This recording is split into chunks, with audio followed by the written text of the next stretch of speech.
If your child is 5 years of age and older, please get them vaccinated. We need to protect the children. Dr. Anthony Fauci's legacy is forever marked by the controversial protocols he advocated for during the coronavirus pandemic. But perhaps the group who saw the greatest detrimental impact were children whose schools were closed and forced to socially distance. What we had, the CDC was said that on the basis of their evaluation, which was based on the droplet approach, that 6 foot would be to go. And since there was no clinical trials going one way or the other, that's why it was accepted by the group. Shutting down schools came with some predictable outcomes, such as learning loss and stunted social development. As part of his new book promotion, Fauci has been making the rounds in both Congress and in the media, defending his decision-making, and to the critics, trying to brush off responsibility for the consequences, particularly to children. I kept on saying, close the bars, open the schools as quickly and as safely as you possibly can.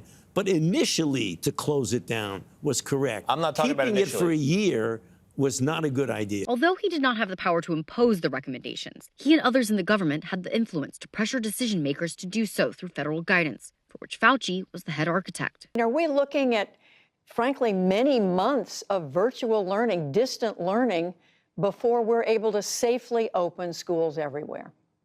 In some places, Judy, that may be the case. School closures and virtual learning created serious problems for children. Researchers have connected the growing youth mental health crisis to school shutdowns. Multiple studies found spikes in anxiety and depression, as well as increases in unhealthy decisions like more screen time and less physical activity. Silver lining to all this was the access to curriculum. Parents across the country were confronted with what public schools were teaching their children. They found objectionable teachings, including an intense focus on race, the critical race theory, instruction on a gender spectrum and gender nonconformity, highly sexualized, pornographic, and even pedophilic books, and the clandestine gender transition of children without parental knowledge or consent. Those revelations brought with them a massive wave of parental rights movements, the start of local organizations like Moms for Liberty and Parents Defending Education, and a media firestorm regarding the radicalization of K-12 curriculum under the noses of nearly every parent in the country. Since then, education as a political issue, something that typically favors Democrats, has been flipped on its head, giving Republicans the advantage.